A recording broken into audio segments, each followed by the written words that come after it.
Tom Woods Show, episode 906. Prepare to set fire to the index card of allowable opinion. Your daily dose of liberty education starts here. The Tom Woods Show. Folks, I don't know what your problems are, but I can't imagine you have any that couldn't be solved by a free ebook from me. These books help you win debates, and they're fun to read. Check them out at tomsfreebooks.com. Hey everybody, Tom Woods here. Judd Weiss is with me today. Judd sought the Libertarian Party nomination for vice president on a ticket with John McAfee. He's also been a photographer at Liberty events for years and years. I got to know through that capacity, and who does absolutely stunning work in that area, but not just in that area, in a lot of ways. And he's a smart guy and a sharp thinker. And he's going to talk today a bit about his experiences in that campaign. And in particular, we're going to be talking about some rather unpleasant things. And I don't know if people are going to get angry that we're talking about them, but I've heard a bit of Judd's story, and I just thought, if we can't hash this out on the Tom Woods Show, what the heck is the point? So here we go. Stay tuned. Don't turn it off. There are big bombshells coming in what you're about to hear. Now, I think in this discussion with Judd, I may have said the show notes page is tomwoods.com/905. That's just because I have an addled middle-aged brain. It's actually tomwoods.com/906 because this is episode 906. So don't listen to me when I say 905. Listen to me on everything else except that one thing.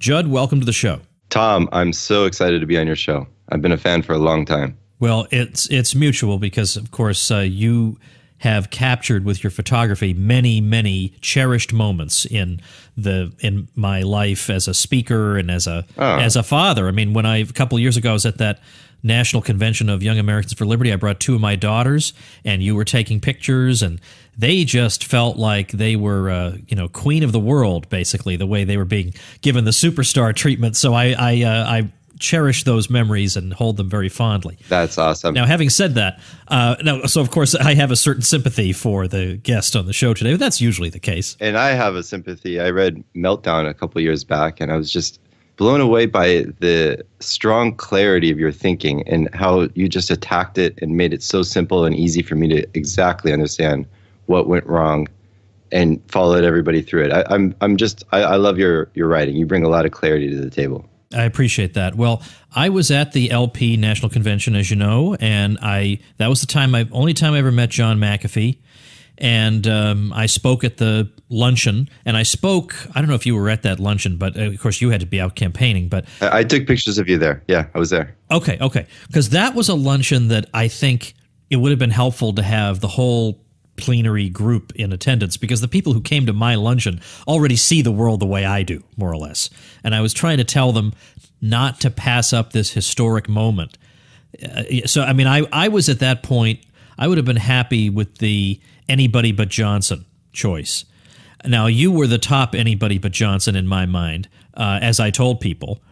But I say this because I do want everybody, I don't want to be pussyfooting around this and tiptoeing around it. I want to just say from the outset that, as I've said in the past I've been friendly with Gary Johnson. I've given him credit where it's due, but I just felt like at a moment like this, 2016, do something unconventional rather than, now's our opportunity to have a policy wonk who's going to put everybody to sleep to show how serious we can be.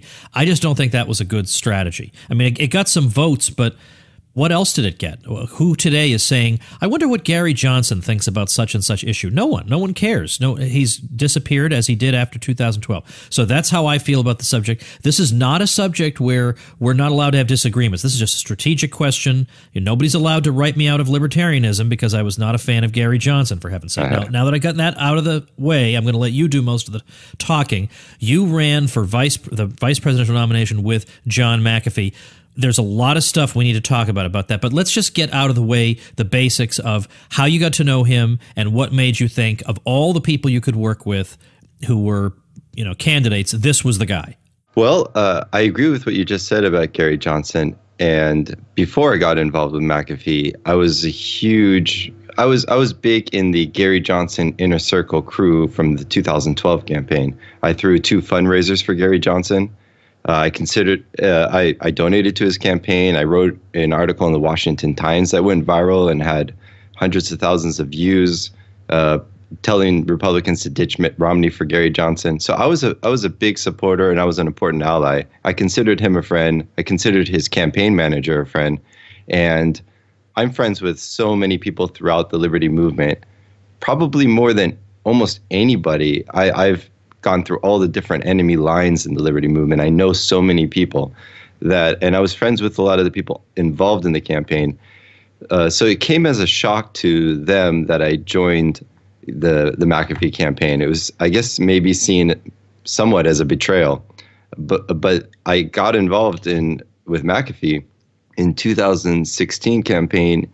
I was approached by the campaign manager, Chris Thrasher, to throw a fundraiser for McAfee at my house. Because I do that a lot. I think a lot of people know me before I even picked up my photography in a bigger way. A lot of people knew me for throwing cocktail fundraiser parties or just cocktail parties with speakers in the Liberty scene. And they were cool parties. They're attractive parties. I've broken that taboo that you can't discuss politics at a hot party. And I've shown that you can. I throw really cool parties. And so when I had the opportunity to throw a fundraiser for McAfee, I was like, hell yeah, that's awesome. I love McAfee. I'm a huge fan. I've been following that maniac for a while. He's thoroughly entertained me in the past, and it would be an honor to meet him and have him at my house. So I hadn't even met him, but I had seen that he had said he was going to run on his new cyber party, where he's going to be mostly focusing on cybersecurity and why it's so important. And then he decided to run for the Libertarian Party nomination. And when I heard that, I was so excited, just because I thought, wow, we finally have an interesting voice in this. We finally have a cooler option. This is very interesting now, because McAfee is a badass. And so I was very excited about that. So I was approached to throw a fundraiser for McAfee. And then while I'm talking to the campaign manager about it, we're coordinating it, the idea came up to have me run with McAfee as his VP running mate. And that idea blew my mind that it was possible, because I don't really have any political ambitions. I don't even want to be in political office. It sounds like a miserable experience to me. But the feeling was more like the band is coming in town and they're about to go on a European tour, and you can jump on the bus or not. And so I jumped on it. That's basically what happened. And the truth is, not a lot of people know this, but while I've been speaking to McAfee in the run up to the fundraiser at my house, I was on the phone with him. We emailed back and forth. The very first time I met him was when he walked through my door for the fundraiser. Now, that is fairly unusual, I would think, in political history. Yes. So McAfee is an unusual guy, and which is why I liked it. I had an opportunity. I'd spoken to him before about, if we're going to do this, let's do something bold, different, completely ignoring the rules of politics. Everybody's so tired of this. I'm not interested in running a normal, boring political campaign. I'm just not going to do it. I have no interest in that at all. Especially if I'm running with John McAfee, that maniac. There's no way I'm going to be a conventional politician. So that was just out of the question. So we were just doing things totally different. And that was the focus of our campaign, was to reimagine politics, to just change everything up completely and be unfamiliar, not familiar, to basically all the other politicians, including in the Libertarian Party, are going to the delegates and the voters who are voting for you and just trying to show that we are where you are. And my attitude was, I was out in the jungle with a machete carving a path away from where we are, because where we are is crap. We're nowhere. The Libertarian Party has nothing. The Liberty movement is too small to really to actually win this. So what we need to do is start forging and going in a different direction. And I want to talk a little bit more about that later. But in the meantime, the reason why I started with McAfee, why I came on board, was Gary Johnson has a lot of credibility in the liberty movement. He's been around for a while. People know who he is. He might not be an interesting, exciting personality, but he definitely has credibility, especially for being formerly a governor, pushing for ending the drug war in serious ways. These are great, noble things, and I'm happy about it. And a lot of people give Gary Johnson a lot of flack all the time for not being a perfect libertarian, and I never do. I consider Gary Johnson more of a Milton Friedman fan who became governor, and I think that that's a positive thing. We should encourage more of those type of situations. So I'm not. My issue with Gary is not his imperfectness as a libertarian. There's so many different types of libertarians that debate and fight over these topics. I'm happy to live in Garyland because if Gary's vision for the world is a significant improvement. I'm happy with that. But the truth is, we're not going to win any election, so none of that really becomes very relevant. My issue with him was that he was lackluster in 2012. It was pretty disappointing. And his campaign manager was a serious liability. A lot of people felt very burned by the campaign manager last time, Ron Nielsen, and we're going to talk a little bit more about him as well. But Gary Johnson was disappointing, and he's kind of boring, he's awkward, and no one's excited about him, not even his own supporters. And I just felt like I was excited about him last time because he was a former governor, but he was so lackluster and disappointing. I was not excited about him again. And it felt like he was campaigning worse than last time. His speaking ability and his presentation was actually worse than last time. And then there's McAfee. And McAfee is an extremely interesting, dynamic character, to say the very least. And the one problem that he's got is that he hasn't been involved in the liberty movement for a very long time. In fact, he really hasn't engaged it. He's lived, let's say, somewhat of a libertarian lifestyle. He has libertarian instincts. He understands the philosophy in a very integral way. He's lived that for his 70 years, but he doesn't have a lot of credibility in the liberty movement as being an activist and being a part of it for a very long time. So I have been all over the libertarian universe because I'm just good with the camera. I'm really good with the camera, and I've now taken, let's say, it's crazy, but over 30,000 Facebook profile photos out there are mine.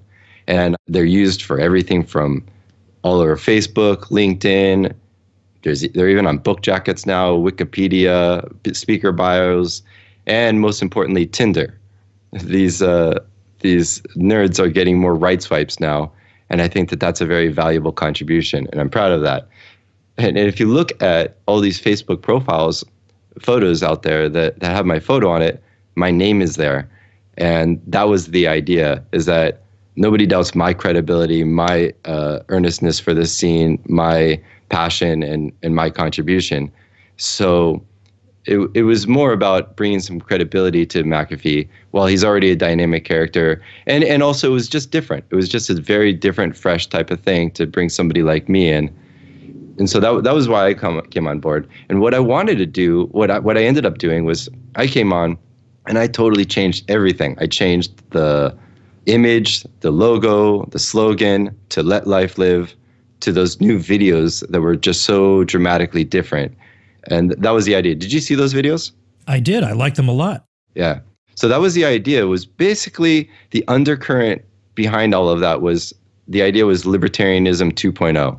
I wanted to reimagine the liberty movement and messaging and all of that. And I have no background as a marketing guy or even an artist and a creative personality. My background is in sales. I sell commercial real estate. I deal with very stubborn bastards with a lot of money, and I try to get them to work together. That's what I focus on. But photography has been an outlet for me lately, and I just have my sensibilities. I feel like the liberty movement, when we're not being very serious and technical, we're usually goofy and silly and kind of wacky. And I feel like what I'm trying to do with the photos is basically I'm turning these events into art pieces, and I'm presenting the liberty movement as something kind of heroic and epic and grand. So I'm not documenting, I'm glorifying. And I'm trying to get the liberty movement I want us to remember us as these are not the silly, awkward nerds that are photobombing each other. These are the historical figures that we're going to remember decades from now that laid down the foundations of liberty. I wanted to treat it more of an epic way, like as if they're characters in like some kind of movie or some kind of drama among gods type of thing. I really want to elevate it.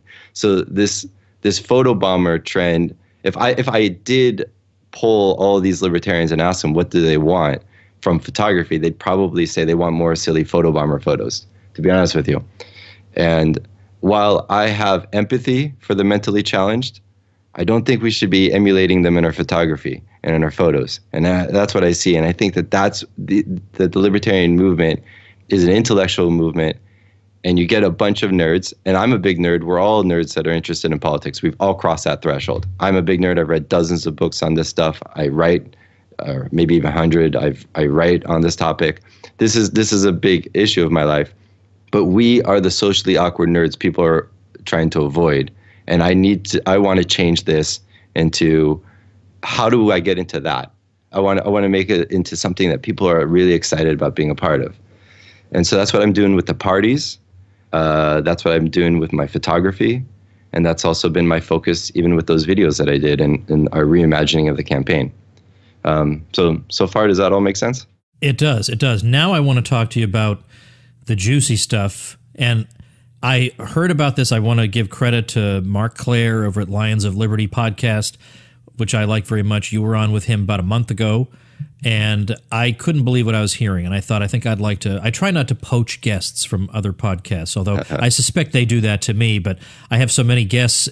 I mean, I do so many episodes. How could you not accidentally have one? It's fine. Anyway, I thought I got to talk to Judd. Well, I've known you for years. I'm glad to finally be on the Tom Woods Show. It's a big honor for me. Oh, look, I'm glad. I did not realize. If I had known half of what you had gone through, you would have been on a lot sooner than this.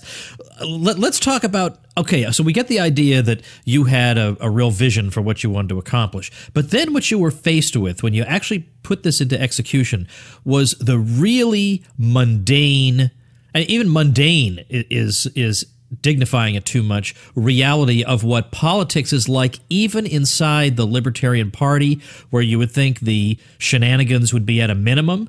And I'd like to now move in that direction. Right. So that's what shocked me. All I wanted to do was to do cool stuff. I wanted to focus on having a new vision, all of that. What I didn't expect is, well, okay, what I do know is that politics is dirty and nasty. Everybody knows that. I had a low regard for politics for a long time. But I'm surprised that it's this dirty and nasty and corrupt in the Libertarian Party, where they have nothing at stake. The Republicans, the Democrats, they have something at stake. There's a reason that they're fighting, and they have something to fight over. They have like diamonds or oil or something, but we have nothing. We don't have anything to fight over. It doesn't make any sense. So that's what really surprised me. Everybody was asking me, how cool is that? You ran with McAfee. What's that like? Well, it was like I was airdropped into the Hunger Games.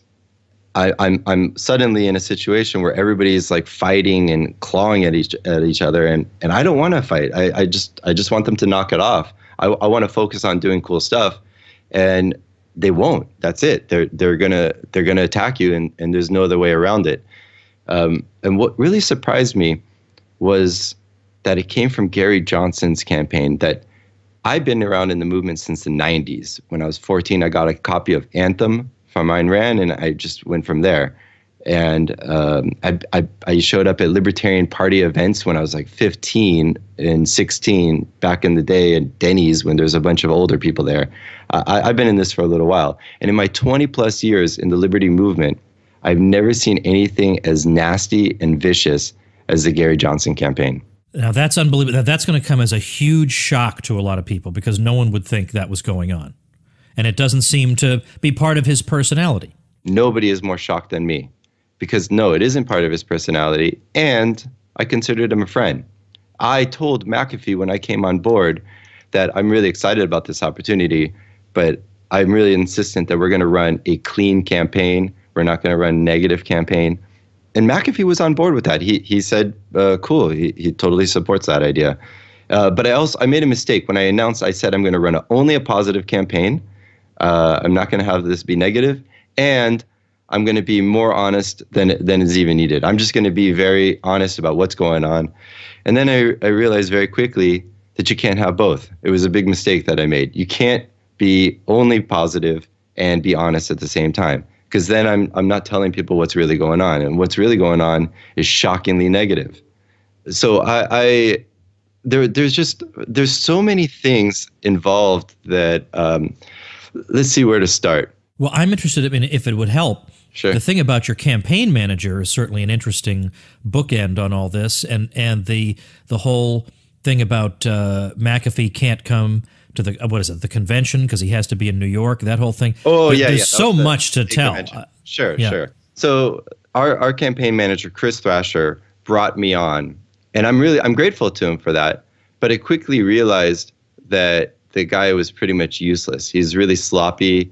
And he just wasn't really doing anything. But I was announced on March 31st was the day that I had my fundraiser for McAfee.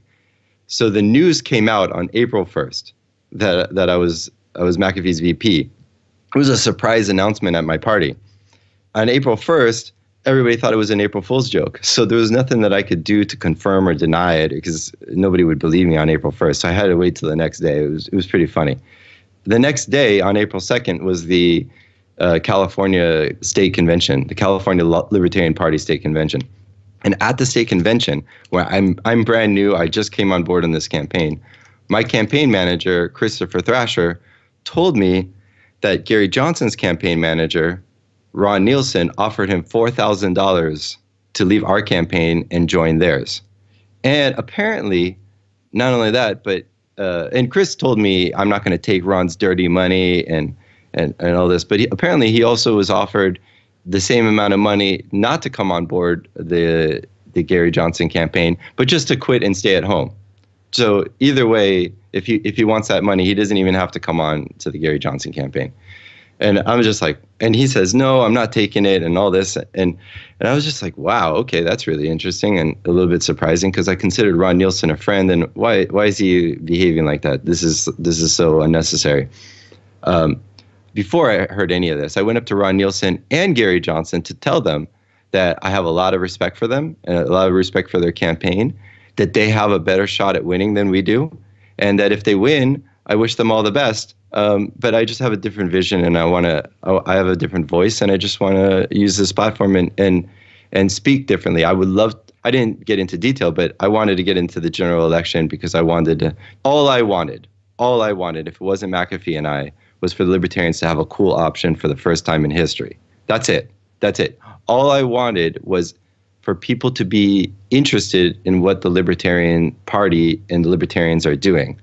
Because that would be monumental if people just were interested in seeing what we're about. Right now, they're not. Right now, we're like a snooze fest. We're stale and crusty and boring.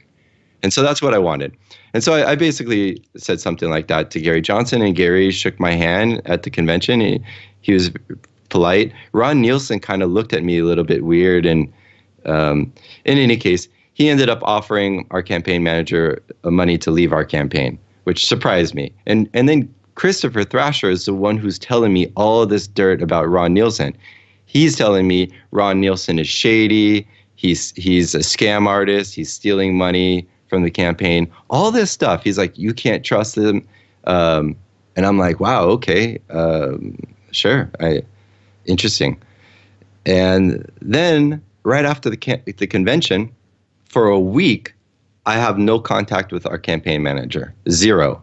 Apparently, he lost his phone, and he's waiting for his phone to come in the mail while he's traveling. It's like a big cluster mess, and so I'm understanding, but there's no email from him. Nothing. Yeah, that's not normal. Right, that's not normal. So once he does reemerge, everything is different about his tone and his personality, and he's extremely pessimistic about our campaign, saying that we have no shot, that we might as well give up, I'm like, what is this, man? You know, this is our campaign manager. We're paying him, and he's heavily discouraging us from continuing all of a sudden, which is really weird. And I told him, look, I'm about to release the first video. It's about finished. I'm going to post this on Tuesday in 2 days. So let's see how that goes. You know, maybe you're going to be more excited about it when you see there's going to be some reaction and people are going to share this and we're going to get some attention. Sure enough, I post that video. It was fresh, it was different, it was original, and it was showing a very different approach to presidential politics. It was unlike any presidential ad anyone's ever seen, and that was the point.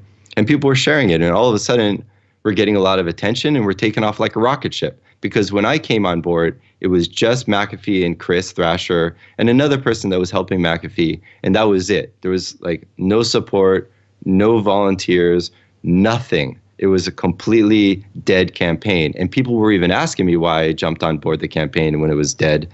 It was dead. And I felt like, well, the only reason that matters to me is McAfee is cool. He's an interesting, dynamic character, and I can work with that. I can do a lot with that. So that, and he's an eloquent speaker too. He's a great speaker. So I'm on board. I post that video. We start taking off like a rocket ship. People are sharing it. We're finally having some wind at our sails for the first time. We get some attention. And then within like an hour or two, Chris, our campaign manager, calls me and tells me that he's quitting the campaign. And I'm so shocked about this because I was telling him, he just says he needs time off from politics, that he's not joining the Gary Johnson campaign. He just like, he's burnt out from politics in general. And he doesn't want to be in any political campaign or any political activity right now. He just wants his head clear. That's what he's telling me, which I'm telling him, okay, I can respect that. But right now we're taking off like a rocket ship. We're getting a lot of attention. People think this is cool. It's fresh. It's different. But okay, I asked him to stay on board in a certain capacity, which he was considering. Which he told me he was considering, just to help out with tactically with delegates and getting enough delegates to the convention. I'll get a new campaign manager that's going to manage things so that things are off of his head and he can just focus on what he's good at. And I thought that would be a great idea. I was still very friendly with him at the time, extremely friendly.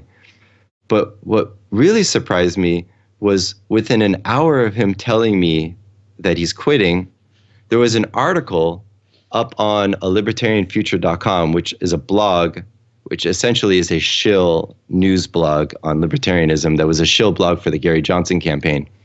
And there was an article saying that the McAfee campaign is disintegrating. The campaign manager is leaving, and basically giving the impression that the McAfee campaign is pretty much over. And I'm like, what? What is this? We're rising like a rocket ship. We finally have attention. We finally have activity like we never have. And there's an article ready saying that we're disintegrating. And how did he even know that? I just found out the news. How is there an article already written and published? This doesn't make any sense to me. And just, it's really surprising. So what I basically understood is Chris Thrasher took money. In fact, the total amount of money that he ended up getting paid by the Gary Johnson campaign in the FEC reports is nearly $31,000. So well, has that ever been explained? I mean, this is just openly poaching the guy. Yeah. So he was paid a total of $30,896 from the Gary Johnson campaign. The guy who posted that blog, A Libertarian Future, which is a neutral news site, right, that had that article ready. His name is Jay Wilson, and he received over $21,000 from the Gary Johnson campaign. So this is what the Liberty Activist Campaign donors are paying for. They're paying for shady politics like this in the Libertarian Party. If everybody knows that politics is dirty, and a lot of people are totally comfortable with that. That's politics. Fine, be comfortable with it, but just know what you're paying for. That's basically what I'm saying here. So Chris Thrasher, our campaign manager, was paid. The McAfee campaign manager was paid by the Gary Johnson campaign $31,000. This other guy was paid $21,000. Jay Wilson, who was writing a news site that was supposedly neutral.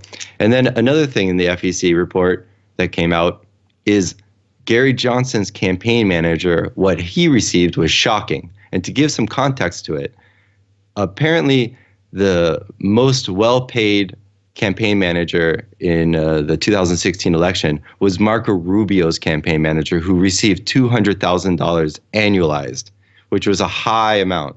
I think Hillary Clinton's campaign manager got like $120,000 annualized. Most receive around $100,000 annualized as a campaign manager.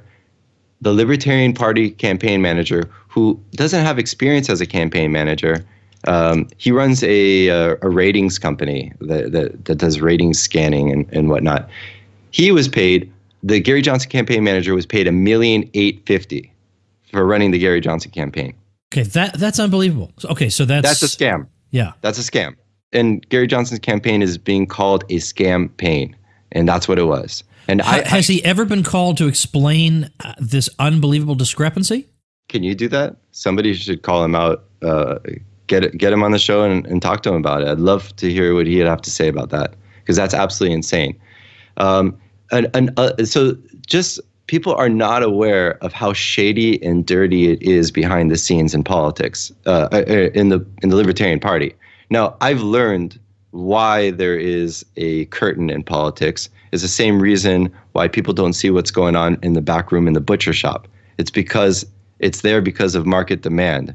It's just vicious nastiness behind the scenes, a lot of corruption, and it shocked me. And I can say all of this because I have no political ambitions. I don't give a damn about my political future, so I can say whatever the hell I want. And there's no way that I'm going to see this viciousness and scamming and deception and just be quiet about it because I'm trying to further my political future. I don't care. I'm going to be around in the scene for decades. People say that I'm hurting my credibility by talking about the former candidate. I'm like, no, the reason I'm saying all of this stuff is because I care about my credibility. Because when I say something, people know that I'm saying it like it is. And I've been around the entire liberty movement around the world. I'm flown out to shoot events all over the world. I've seen almost the entire liberty movement. And I have never spoken bad about anything that I've seen or put any organizations down because I'm really supportive of all of them. I always come bearing gifts. I always come to help out. But what I saw here was truly vicious and nasty. Nobody's ever seen me give such a negative report. But that's what it was. It was just. Well, give me some more examples. I mean, we've got what happened with your campaign manager. We got this exorbitant amount being paid to this other guy. What else can you tell me? Well, yeah, there's another issue with our campaign manager. So he's on the way out. I replaced him with Tiffany Madison, who was fantastic as a campaign manager. And the reason why I picked Tiffany was because she was not part of the Libertarian Party. And the reason why that's so critical was because everybody who's staff level at the Libertarian Party has worked on campaigns together, and then 2 to 4 years later, they work on campaigns opposing each other. 2 to 4 years later, they work on campaigns together on the same side again. So what you ultimately have is one huge mole network. If you have a leak and other people know about what's going on in your campaign, it's the staff level Libertarian Party staff level people that are basically talking to each other and telling everybody about what's going on in your campaign. They don't really have any loyalty to any specific campaign. They're going to be friends with their friends for years, maybe decades. So their loyalty is more future oriented. So essentially, it's crazy. You got a big mole network in the Libertarian Party, in any party, anybody who's staff level. But all this problems happen in the Libertarian Party as well. And so Chris Thrasher, John McAfee's campaign manager, he's leaving. I replaced him with Tiffany Madison. She wasn't ready to start when I called her. She needed to start the following Monday. And we're in the middle of the week. So there was several days where basically I was somewhat acting as campaign manager. And Tiffany couldn't start. She was organizing a funeral for, I think, her nephew or her cousin. It was some really sad story. So we couldn't bother her until the following Monday. So she just was checked out. But once she came on board, she was great, but she wasn't on board yet, and there was issues to deal with. And one of those was McAfee was supposed to be at the Louisiana State Convention. And I got an email late at night, the night before the Louisiana State Convention, from Chris Thrasher saying that I have to call the chair of the Louisiana party who's throwing the convention. I have to call him and tell him that McAfee's not going to be there. And I even, you know what? I have this email right here. Hold on. Let me actually pull this up. That McAfee couldn't be there. I was told to, in fact, this email was actually addressed to Tiffany. He originally wanted Tiffany to call, but she wasn't available, so it got sent to me. And it said, please call Daniel Hayes of the LP Louisiana ASAP to inform him John cannot attend the convention debate tomorrow. The proper spin, these are Chris's words, Chris Thrasher, John McAfee's campaign manager. The proper spin is that he is in high demand at the moment due to cybersecurity issues and has to go to New York City immediately. Mention the Panama Papers if he presses. So I was told McAfee's not going to be there because he's got to discuss something about the Panama Papers in New York or something. And I call up the head of the Louisiana party, and it's like midnight his time, then right before his big event. And I tell him that John McAfee can't be there tomorrow. And he starts freaking out. Why? What's going on? We've got a convention tomorrow. He's throwing a huge event tomorrow. This is like his big thing. And I told him he's got to be in New York. It's something about the Panama Papers. And he just starts losing it, freaking out, screaming at me that McAfee screwed him. And actually, he didn't use such nice words. And he just starts screaming at me and saying, John McAfee's going to lose this nomination. He has no integrity. I'm going to make sure that he loses. He starts, and I have sympathy for this guy right now, to be honest with you, because he feels like he was cheated and deceived, and he's throwing a big event and he's got stress and he doesn't need a midnight before. So I'm not attacking that guy at all, but he was furious with me, and I'm just the messenger, and I don't even know what the hell's going on. He starts posting all over Facebook, tagging John and me in the posts, saying that McAfee is dishonest, he has no integrity, and it's just writing all this negative stuff. It's like the last thing that I really need. So essentially what happened there, the truth was that McAfee was sick with the flu. And I didn't call McAfee first because it was late at night and he's 70 and I didn't want to bother him late at night. So I was told to call the Louisiana guy. So I did. I thought, sure, I appreciate the tip. I'll take care of that right now. Better not to have him realize this in the morning. So I'll call him right now. Sure. I called immediately. But McAfee was sick with the flu. He was posting photos like the next day of, he's in bed even with his dog, and he was really sick. And I was talking to him on the phone, the next day and the next few days. His voice was very hoarse. In fact, when we recorded that Vote Different ad, on a side note, he was sick with the flu, and I kept bugging him to redo these takes, and his voice sounds particularly raspy in that ad because he was sick. In any case, McAfee was sick with the flu. All I had to do was tell the truth. But what happened there was I walked into a sabotage trap. Just walked right into it. Ron Nielsen's controlling this stuff. Wait, hold on, back up. So you're telling me this? So this whole thing was a setup? Yeah, it was a sabotage trap, and I walked right into it, just stupidly. I didn't know what was going on. Yeah, but I mean, I wouldn't reproach myself too much if I were you. You just wouldn't think this would happen. I didn't. Yeah, I had no idea. I was like, oh, thank you for telling me. I need to call the state chair and tell him about this.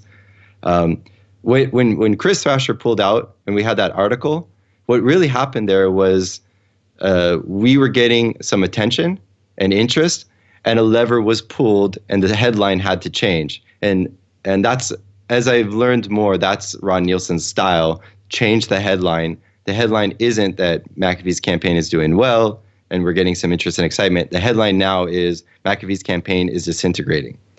And then the same kind of thing. These are like levers being pulled. I was shocked that I walked right into that. And it wasn't actually meant for me.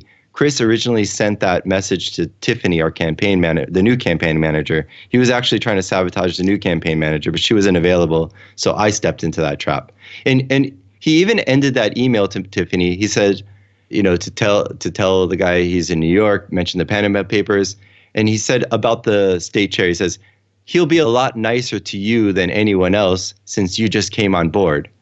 This is one of those things where they may make a lot of noise, but in the end, it will not matter a bit. Anyway, the point was that he's telling Tiffany in that message, and essentially me, that this guy will be nicer to Tiffany than anyone else because she just came on board. This guy is known as a yeller. The chair, and I don't blame him. He's not a bad guy. I totally empathize with his situation. He didn't need that kind of stress, but he's already known as a yeller. He even self-identifies that way in videos where recently he posted a video where he was yelling about something. It's kind of like almost his fun persona. He's known as being a hothead. Chris Thrasher knew what Tiffany or I was getting into by telling him the news late at night right before the convention. So this was just complete nonsense. He wrote in the email that he'll be nicer to you about it. He knew what was going on. This was just a setup. All right, so let's talk then about to what extent were you frustrated with the Gary Johnson campaign, and to what extent were you frustrated with the Libertarian Party in general? Well, there was another interesting example from the Gary Johnson campaign about Alicia Dern, the vice presidential running.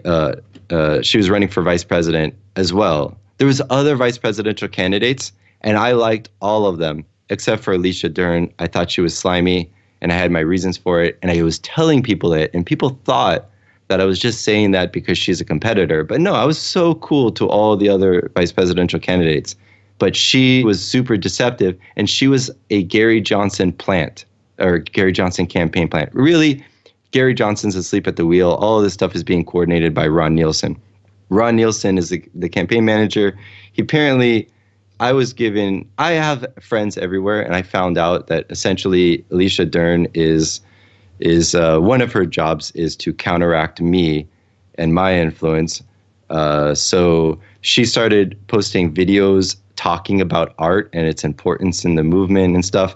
It was just kind of weird and awkward. She's a lawyer. I don't know why she was talking about it, but apparently she's talking about art because I was showing it. I was showing a very artistic approach, and so they needed to counteract that. But one of the things that she did was she pretended like she was upset with the Gary Johnson campaign, that they had burned her, that she was, especially when Bill Weld came into the picture, she was supposed to be the official VP running mate with Gary Johnson, and that they screwed her. And she convinced everybody of that, including Austin Peterson, who thoroughly endorsed Dern. The Peterson campaign people were wearing Alicia Dern pins at the convention. And people thought maybe it was just, bad behavior on my part that I thought she was a slimy person and I was saying it. And then she proved me right in a crazy, spectacular fashion that I couldn't even have imagined. At the convention, after getting Austin's support, she also tried to get McAfee's support to endorse her as a VP nominee, which would be ridiculous because all of we're kind of branded together. I'm running the entire campaign, essentially. We have a campaign manager, but I'm calling a lot of the shots, the creative vision. I'm putting together the strategy. It's kind of ridiculous, but McAfee did entertain a meeting with her because McAfee is an information guy. He loves information. So he kind of let her think that there's a possibility of it and of him endorsing her. And she promised a ton of dirt on the Gary Johnson campaign in that meeting with McAfee. She promised that she could seat a whole bunch of delegates for him and that she'd probably tip the whole election to McAfee if he would just endorse her publicly. Crazy stuff, right? I'm going to assume, I have no idea, but I'm going to assume she probably said something similar to Austin and all this kind of, and trying to get other people's support. Well, sure enough, once she goes up on stage to give her nomination speech, she shocks everybody by calling Bill Weld up to the stage and withdrawing her nomination and throwing all of her support behind Bill Weld. Which, by the way, sounds like something that somebody might spontaneously do, right? Right. Apparently, her campaign manager, Alicia Dern's campaign manager, was shocked, and she was in tears by this afterwards. She was really upset with Alicia Dern. She didn't know that was going to happen. I even gave her a hug afterwards. She was crying, like tears were coming out. Because it hurt her credibility as well. And I don't know, Alicia Dern, I don't know what the deal was behind the scenes, what was worked out, but there is so much shady stuff going. There's so many more stories I can even get into. But this gives you a little bit of a taste of what's going on behind the scenes, what kind of dirty stuff that you can encounter in politics. And yeah, I'm happy to start talking more now separately about the Libertarian Party, if you'd like. Yeah. You know what? I want to talk a little bit more about what kind of vicious nastiness you can expect, what we were experiencing from the Gary Johnson campaign. When I came on board, I was really turned off by Austin Peterson's constant fighting and attacking of Gary Johnson. I just wanted to run a clean campaign. I just wanted to focus on my thing. I didn't really want to focus on the other candidates. I was expecting Austin to attack me when I came on because I'm young and I sucked a lot of energy and attention away from what he was doing and his specific brand. And I kind of brought some of that to McAfee, which I did. But no, Austin actually was cool. There was people on his campaign that weren't, but Austin was cool. He didn't want to fight with me, and it was smart that he didn't. It wouldn't have been good for him.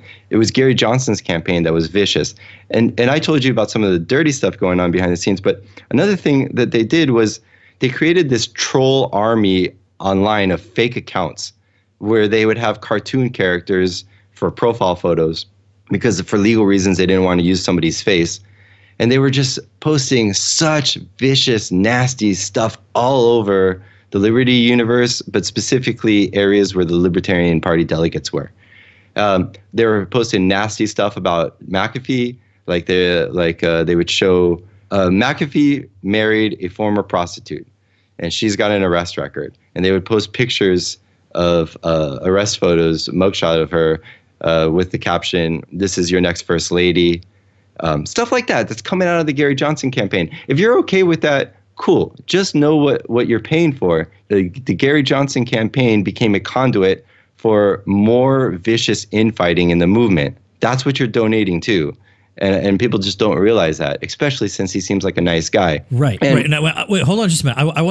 I definitely want to come back to that. But what I wanted to ask you was, in the upper reaches of the party now that we've talked about these other people, in the upper reaches of the party, we know that in the Democratic Party, we know that there were certain things that were done, obviously, to benefit Hillary at the expense of Bernie Sanders. Right. And I'm just curious if you happen to be aware of anything similar in the higher echelons of the party that were aimed at you guys, or at least that were pro-Johnson? Actually, no. So well, that's good. I'm really glad to hear that. I actually have lots of positive things to say about the Libertarian Party leadership. Good. My issue is actually not at all with the LP leadership at all. In fact, Nick Sarwark, the chair of the LP, I think he's the best Libertarian Party chair that has ever existed in the history of the LP.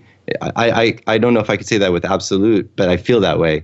And honestly, this guy is basically babies. I want to get back to that because I want to talk about the LP a little bit more. But I want to say that Chris Thrasher wrote a response to the fact that I've been saying these. I've talked in that interview with Mark Claire, and I gave another interview before. And Chris Thrasher wrote a response. And, he was doing dirty stuff. He betrayed my trust.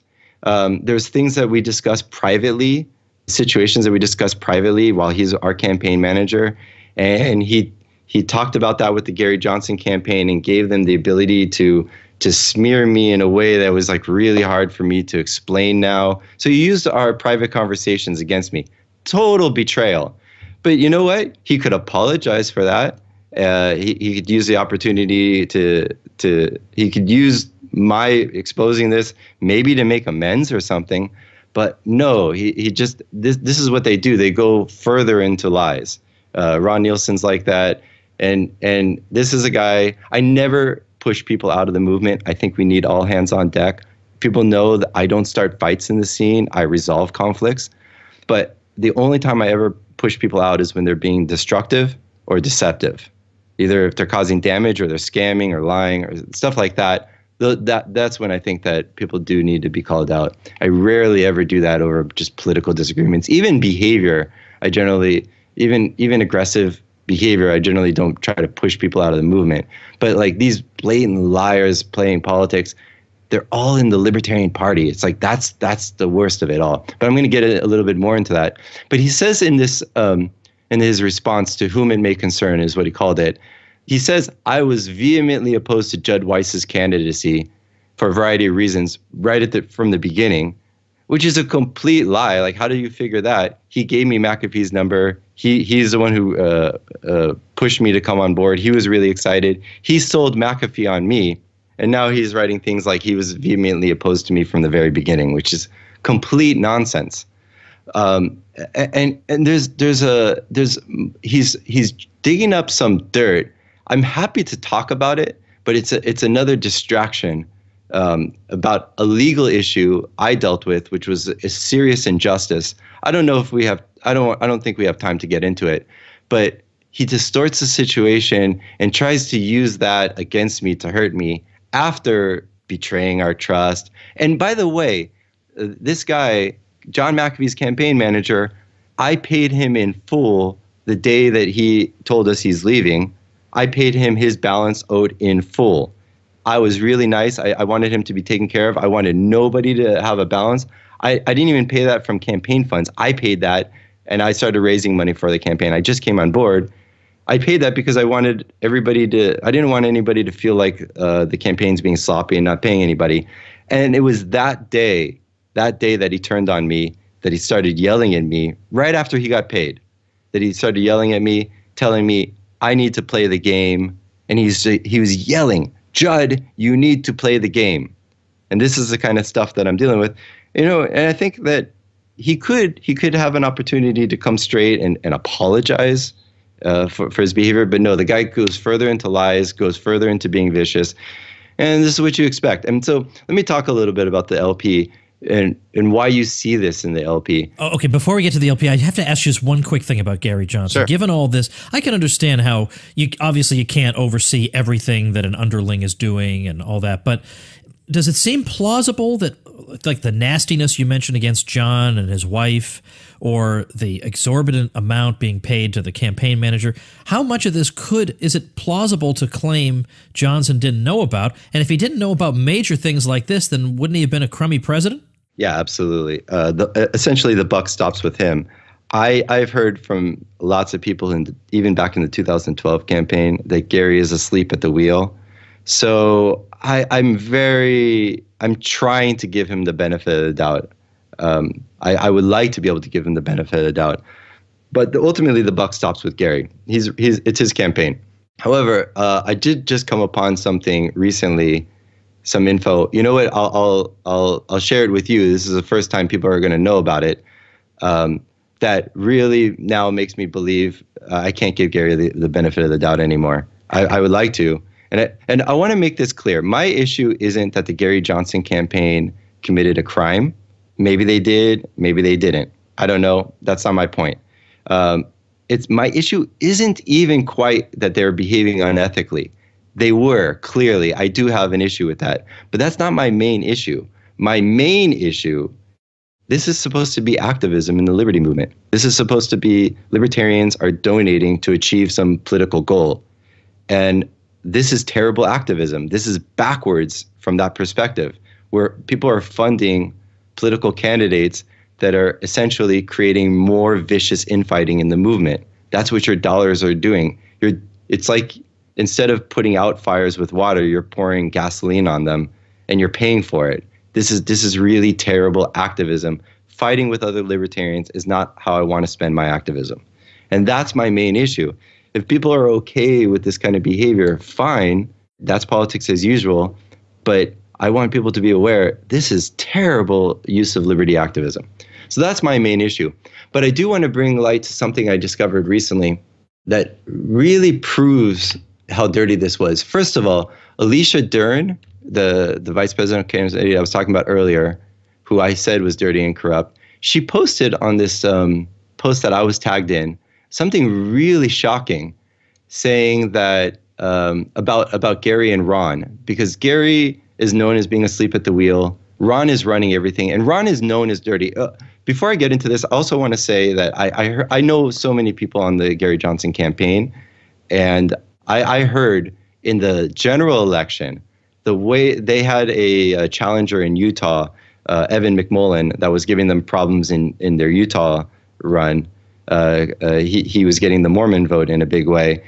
And Ron Nielsen told the campaign team, he didn't actually do this, but he told the campaign team that his solution to this problem of Evan McMullen is to start a whisper campaign that Evan McMullen is gay, so that the Mormons would disavow him. Like that's the kind of stuff. And people on the campaign team threatened to leave if they were going to do anything like that because they thought it was so mind-numbingly stupid. But that's the kind of guy that Ron Nielsen is. He's always just coming up with shady stuff. So he wanted to do some whisper campaign that Evan McMullen is gay to help Gary Johnson. That's the first I have heard of that. That's amazing. Nobody knows about that. That's something I know only because I know people on the campaign team, and they're all generally the people on the campaign team hate Ron Nielsen, but they still love Gary Johnson. They still think he's a really nice guy and he's a good guy. Just that they say to me that Ron Nielsen is a scam artist and he's completely incompetent.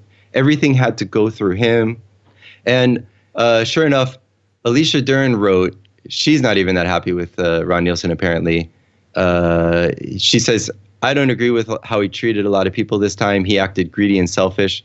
She says, Gary isn't gullible. He owed Ron a run where Ron could make some money. Let me repeat that. Gary owed Ron Nielsen a campaign where Ron Nielsen could make some money. And then she goes on. Gary turned a blind eye and gave Ron unquestioning allegiance because he owed Ron. Like, what is that? You know? She says he paid him, speaking about Ron Nielsen, he paid himself a really high fee for 2016 and had all his business expenses covered by 2016 while it lasted. That's why he ran it through a corporation. I believe he took well into the 7 figures, even if he spent a lot of that on running and repairing his business. So she goes on. My main criticism of Ron is that he's just bad at his job. The results and the experience speak to that clearly. But she's also just saying that Gary Johnson owed Ron Nielsen. I'm going to give you copies of all of this stuff. Even the email I talked about, you can put it up in the show notes page afterwards. Everybody can look at this. And I'm kind of glad that there's your platforms for more people to look at this all of themselves. But here's something really shocking that I just became aware of. It's crazy. There was a huge controversy at the beginning of Gary Johnson's 2016 campaign because there was some FEC debt of like $330,000 from 2012 that they were almost going to revoke his right to run a campaign if that wasn't paid. It was some serious controversy. And a bunch of libertarians, they were concerned that their donations to the 2016 campaign would pay to cover that $333,000 debt owed to the FEC or the Treasury Department, whatever it was, for the 2012 campaign. So Gary Johnson assured everybody himself personally that no money from 2016 campaign, none of the donations from libertarians is going to pay for that debt in 2012. He's going to cover it himself, right? That sounds like an important thing, right? Yeah. Doesn't it? Yeah. Right. That I'm donating to the 2016 campaign. I don't want to pay for the debt of $300-something thousand for 2012. Yeah. Right. So if in the FEC report for Gary Johnson, he pays DB Capital Strategies for the purpose of disbursement, says legal fees, one payment of $115,000, then another payment of $345,000. So that's almost, it's getting close to $500,000. It's like 460 something thousand. In any case, $456,000 he paid to this organization, DB Capital Strategies. Then I've got I'm going to pull this up right now, and I'm going to give this to you. I have the receipt from the United States Department of Treasury for that $333,000. I even have a copy of the check, which the FEC posted, paid for by DB Capital Strategies, with a message from DB Capital, which is basically Dan Baker is their attorney, DB. He says, enclosed, please find the check to the United States Treasury. He paid the Treasury $330,000. Do you think he paid off Gary Johnson's 2012 campaign debt out of the kindness of his heart? He was paid that amount from the Gary Johnson campaign, and then the lawyer paid the fee. So that might actually be a crime. I don't know, but that is scamming libertarians. That I do know. That is a lie, and that's a lie that Gary Johnson for sure knows that his 2012 campaign debt was paid for. He knows that happened. So this is where I no longer have any faith that Gary Johnson is actually innocent in all of this. Judd, what do you think about the 2016 campaign debt? They had plenty of that, didn't they? I don't know. I don't know. I was hearing stories about this as an extremely badly run campaign. It was an extremely badly run campaign. I'm sure there's more shady stuff in there, but they got a lot more donations this time, which essentially Ron Nielsen, the campaign manager, pocketed. So I now understand why they were so vicious during the nomination, because I was actually surprised. Why is Gary Johnson so vicious? And it's Ron Nielsen. Even why is Ron Nielsen so vicious? Is because I threatened payday. In fact, if we had gotten 45 more votes at the convention, we would have won the nomination. And so he considered me a real threat. They had a better chance of winning from the very beginning. They had more in place, better odds, but they couldn't take that chance. I almost cost Ron Nielsen $1.8 million. He wouldn't have been able to pocket that from libertarian activists. And this guy's not he's not a libertarian or a libertarian activist. He's not involved in the movement. He just comes around every 4 years and gets paid. And he got paid very well. And that's what's really going on. And the thing is, like, about that secret attorney is paying in lieu of the campaign, this is how everything is going on in politics. People are spending more time distancing themselves from what they're doing than actually doing it. I've never been in a more secretive environment. I've never had more people tell me, I'm going to tell you this, but you didn't hear it from me in my life. So many people are telling people things like that. Everything is happening that way. A lot of stuff is being done with wink, wink, nudge, nudge. And everybody's trying to make sure that they're 3 degrees separated from whatever it is they're actually doing. This is what's going on. This is politics. And it blew my mind that this is happening in a third party without anything at stake. And now I realize they did have something at stake. They had donors. I wanted to up our production value of our campaign once we got in the general election if I had more funds and do something bigger and bolder. We had some crazy ideas. Politics has never seen anything like what we had planned. It was going to be something different. But they spent that money with like terrible messaging, terrible marketing. Everything was very boring and lackluster. They put up like billboards where people didn't see them, and without even saying it was like Libertarian Party, they just had Gary Johnson and Bill Weld. They had some like terrible waste of money that they were doing. So are you definitely out of this scene forever? Would you ever do something like this again? Well, I'll be in the libertarian movement and the liberty scene for decades. As far as the Libertarian Party, well, you be the judge after I tell you what I'm about to say about the Libertarian Party. Oh, so okay. Maybe we should get into that. So the Gary Johnson campaign and Libertarian Party are completely separate. I don't want people to link the two. They're just totally different people involved, and they're run differently. The Gary Johnson campaign was vicious, but they were trying to scam people. The Libertarian Party has a different problem. I've been through all the libertarian universe. I talked about that earlier. But I can say without any hesitation that the biggest sinkhole of time, energy, money, resources, and emotion in the entire liberty movement is the Libertarian Party. Useless would be an improvement for the Libertarian Party. Because basically what it is, it's a cage match arena where libertarians fight with each other over positions of no power. And I told you earlier that wherever I go in the liberty movement, I come bearing gifts. I'm trying to improve everywhere I go. Well, if you come bearing gifts to the Libertarian Party, no matter what, you're met with baseball bats. Everybody's got agendas, and they're all doing these political maneuvering, some of which I just talked about in the Gary Johnson campaign, but it's happening even on lower level, on like stupid races that nobody even pays attention to. Everybody's fighting for these like useless titles. And I came in there to try to contribute something, and I'm just faced with a lot of people trying to tear me down in response. And okay, that's politics, but this is terrible liberty activism. Whatever you do in the Libertarian Party has a subtext question, you and what army? No matter what you try to do, no matter what you try to contribute, you're going to have to fight for it. And you're going to have to bring an army to fight for it. And I can raise an army. I have so many connections and friends throughout the liberty movement. I have so much goodwill. I throw parties at my house, pretty much as big as all the delegates that I need at the convention to win the nomination. It was like 1,000 delegates at the convention. My New Year's Eve party had 400 people. I'm almost there. I can bring people together to win this if I wanted to. But if I bring an army together, then I'm another retard fighting with other nerds, and it's just I'm part of that mess. And I just don't really have much interest in fighting. That wasn't what I was trying to do. So I'm kind of left with this impression. I think being an unpleasant jerk must actually be mandated in the Libertarian Party bylaws. I wouldn't know for sure. I would never waste a minute of my life actually reading bylaws. But it's a reasonable assumption to make if you had any interaction with the Libertarian Party. It's that nasty. And there's a reason why. Essentially, we're a intellectual movement, and we have the way I like to explain it is there's a reason why most organizations, the engineers are not the salesmen.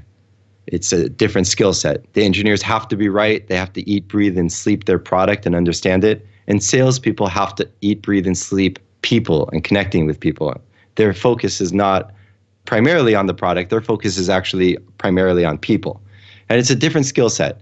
And so we've got, in my opinion, the whole liberty movement is suffering from this. All intellectual movements are, because you have a bunch of engineers dominating the sales department.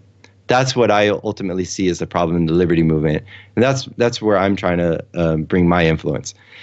What you've got in the Libertarian Party is this huge war between the purists and the moderates. In fact, there's like 17 different warring factions, if you want to think about it some way. Everybody's fighting with each other. It's crazy. But the purists and the moderates is the biggest debate. And I think both sides of that debate are offering absolutely nothing. They have no viable path to offer any positive path forward. The reason is because ultimately you've got a bunch of socially awkward nerds arguing for purism, fighting with a bunch of socially awkward nerds fighting for moderate viewpoint. And essentially the problem isn't either of those. The problem is we got a bunch of socially awkward nerds that nobody wants to pay attention to. That's my truth. That's how I look at it. That it's embarrassing to even admit to most people's friends that you're even a part of this. That's what the real issue is. And they're not focused on that. And I'd like to explain a little bit about this purist versus moderate debate and what the problem is with that. Because the purists are essentially, I agree, I like that they're radicals. I like that they care about the ideas. They for the most part, most of them are the ones with the most integrity in the movement. There are some shady people on the purist side that they're still definitely hardcore liberty activists, but they feel like the only way to get ahead in the Libertarian Party is to be shady and cheat and lie and deceive people, and that's how the purity movement's going to win. But for the most part, those are the ones with the most integrity is from the purist side of the debate. I like that, but the problem with them is that it's essentially all marketing has to appeal to them and their sensibilities, and essentially they just recite from the Liberty Engineer Manual. They don't even like any sort of packaging or ability to really portray this in a different way to different markets. Everything has to appeal to them and their sensibilities. And that's why I think the purist side is unfortunately lacking. And then there's the moderates, where I like the fact that they're trying to get people to feel comfortable with these ideas. I like that they're trying to connect with people. That's really critical. But what they're essentially doing is going back to the engineer. It's a sign of bad salesmen to go back to the engineers and say, I need you to design a weaker, lamer product that's less interesting and less exciting so that I can sell this. That's bad sales. That's not sales. And so essentially, you've got the liberty purists that are reciting the engineer manual versus the guys that want this tame and boring and uninteresting and just like everything else. Neither side of those debates are effective. And everybody keeps arguing about what's the right libertarian marketing. That's the big debate.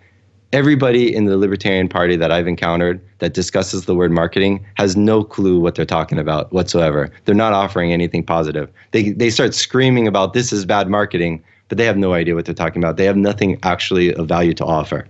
The way I look at the Libertarian Party is essentially, actually, let me back up. I said before that we're all nerds in this scene. If we're into politics, we've crossed that nerd threshold. But among the world of nerds, there's the cool nerds and there's the uncool nerds. And the cooler nerds, you'll see throughout the liberty movement, they want to feel like they're being productive with their free time. They want to feel like they're achieving something. They don't want to fight with each other. And sure enough, throughout the libertarian, wider liberty universe, there's scuffles here and there. You'll see people argue and fight a little bit. But for the most part, people do their own thing, and it's okay. You know, you'll see Mises fight with Cato a little bit. You'll see Ayn Rand Institute fight with everybody. But for the most part, people just do their own thing, and it's okay. But Tom, imagine what would happen if all of the libertarian and liberty-related organizations suddenly disappeared, and you had all these activists that were suddenly congealed and formed into one organization. There was only one liberty organization to represent the whole movement. And we had to vote on which direction that liberty organization was going to go in. Can you imagine the utter warfare that we would have? And you're saying that's basically the Libertarian Party? That's the Libertarian Party. That's the problem. It's a structural problem. And so what you get is you get basically a very tight, exclusive membership club for the uncool nerds in the movement. This is the sinkhole of it's where basically I think of politics as like a game of chicken for who can be the most unpleasant. And if you're more unpleasant than the other person, then the other people will go away and you'll get your way. That's what goes on throughout the political world. In fact, but isn't that true of other parties though, that it's always the uncool nerds who are running them? Yeah. You know, I mean, nobody really wants Mitt Romney or John McCain. Sure. But yet they always wind up in charge. Nobody really wanted Hillary Clinton, but they always wind up in charge. Well, yeah. So basically what I mean by that, I'm talking about the people that are fighting with each other, because fighting with other nerds is actually better than what these guys would have been doing otherwise, I don't know, in their basement reading or whatever. Like, this is actually a better use of their time. This is their fun time to go fight with other nerds. So that's what I mean. But this is the uncool nerds. That game of chicken analogy is relevant not just to other parties, but it's also relevant to warfare. I mean, ultimately, warfare is a game of chicken. Who's going to make this more unpleasant for the other side in a brutal way? And you get that in the Libertarian Party as well. It's brutal. And so who remains? Who remains when it's that unpleasant, where it's just a den of wolves clawing and scratching at each other? Only the most miserable people, the most unpleasant people that you can imagine are what remains. So I feel like I've been thinking about it. What is the value of the Libertarian Party to the movement? And I think I've actually come up with an answer that there is a value that the Libertarian Party gives to the wider liberty movement. It's not to win elections or achieve anything at all. It's basically the liberty movement's convenient quarantine pen for the most toxic elements in the movement. The Libertarian Party, in my opinion, is essentially a dog kennel. You can't have the rabid dogs loose biting people. You need to put them somewhere. So that's the Libertarian Party. It's a place for angry libertarians who need a chew toy, and that chew toy is each other. And that's why the liberty movement actually needs a Libertarian Party. I wish I could report better on it. Well, let's try and wrap up. What are we supposed to walk away with here? I mean, this is a lot of pretty grim stuff. Right. So I'm not saying this to discourage people. I'm not discouraging people because I want to be a jerk. I'm not saying any of this. I'm saying there's a better way. I'm giving tough love because it is love. I'm contributing a lot to this movement. I put in a lot of energy and time, and I don't want that to go to waste. And I don't want us to constantly be embarrassed by this stuff. So what I feel like the Libertarian Party should do, in my 2 cents, is the word electability should be banned. We shouldn't even discuss the word electability because we don't have the ability to win elections. It's not a relevant factor. All that's relevant is whether a candidate is able to garner attention and interest.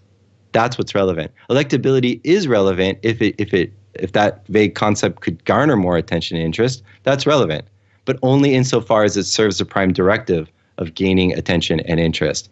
We should never sacrifice interest for electability, or we'll have neither.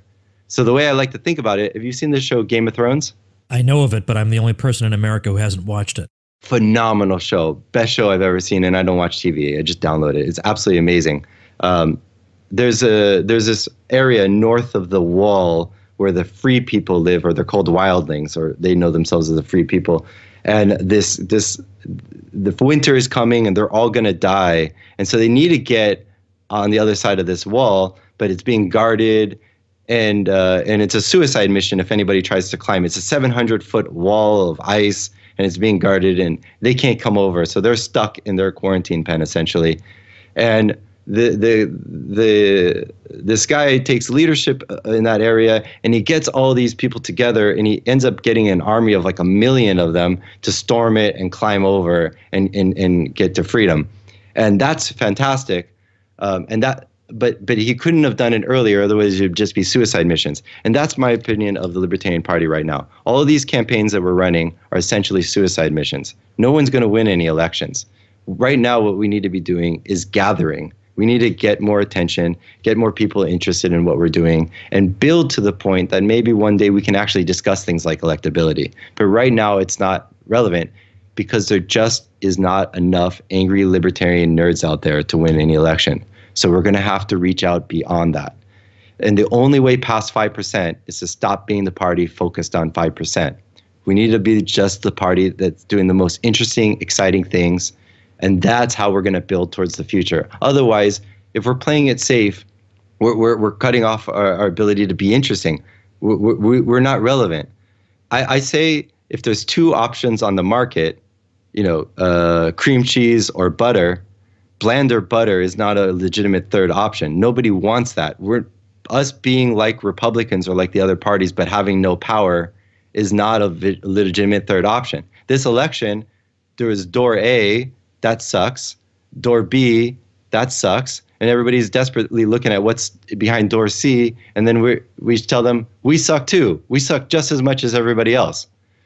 So that's what I think is a shame. Half of the country, half of the world, half of the population, human race, by definition, is below average. But we're only speaking to the 2 to 5% of the people that are intellectuals. We're ignoring not just the bottom 50%, which is pretty much a voting majority or a majority.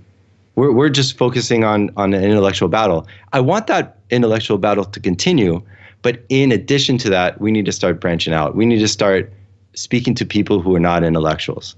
And if we start doing that, what we find is we actually don't even need to win arguments. All of us are intellectuals. We want to win arguments, but we don't need to. We just need to be the cooler option. And take a look at like a movie like Avatar, for example. These bastards came in, the greedy capitalists came in and knocked down the tree and scattered all the natives, and everybody was like, "That's terrible." And they're more inclined towards environmentalism without any logical arguments about it. All we have to do is guide them through the experience of what this is and create experiences. That's what I was trying to do with our videos, create experiences that guide people along. And suck them in that way. And if people want to look, we have the source code. We have volumes and volumes of books that you can read and tons of articles to read to see that we're actually right about this stuff. But we just need to be the cool option. And we can be. We can. We need to sell a better vision, and we need to create a better experience. Because right now, the experience in the liberty movement is not great, but the experience in the Libertarian Party is absolutely horrible. So ultimately what I want to leave people with is this idea that the old rules are dead. Stop playing them. No one's interested in them. The rules that the Republicans and the Democrats follow have some purpose because they have something to protect. But those rules aren't what dictates what the Libertarian Party should do. So everybody's comparing us. Republicans and Democrats wouldn't do that. Of course, they have something to protect. We need to be operating on a different rule. And I only have two rules. Really, it's one rule. But the first minor one is have a little bit of tact, just some minor tact. And then the second rule, and this one is hardcore, this is the most important rule. Do what pulls at you. Only do what pulls at you. If you're not a fan of it, don't do it. Be the badass that you want to be. And if we could all be more interesting, more exciting people and stop playing it safe, I don't think that the other movements even have a chance. We are neutering ourselves. We're cutting off our own legs and playing it safe. There's no reason for that. We need to be the interesting, exciting option. And we need to demonstrate the innovation in our messaging and in our movement that we want society to have in its economy. We need to be a messenger of that innovation. And that's what I was trying to do with the campaign. Judd, how can people follow you? What's the best way? Best way is on Facebook. I post everything, even my photos. I don't even have a photography website. I'm not a professional photographer. I'm an enthusiast. It all goes on Facebook, facebook.com/Judd Weiss. Judd Weiss is the handle I use for everything. Instagram, Judd Weiss, twitter.com/Judd Weiss. So they can find me there. Okay, I'll put those things up at tomwoods.com/905. And now I got to go take a nap after I'm overwhelmed. I got to think this through and see what I come up with. But thanks for sharing a lot of this information. It's better for it to be out there than not to be, and I'm glad you're doing what you're doing. Thanks so much, Judd. Thank you so much for having me on the show. It's a big honor, and hopefully in the future we can talk about some more positive things. Yeah, that's right. That's right. Thank you. All right, that's it for today. If you're not subscribed to The Tom Woods Show, think of what you're missing out on. Tens of thousands of people make The Tom Woods Show part of their daily routine. Check out the entire body of episodes at tomwoods.com/episodes, and you can subscribe on iTunes or Stitcher right there on that page. Thanks for listening, everybody. See you tomorrow. Become a smarter libertarian in just 30 minutes a day. Visit tomwoods.com to subscribe to the show for free, and we'll see you next time.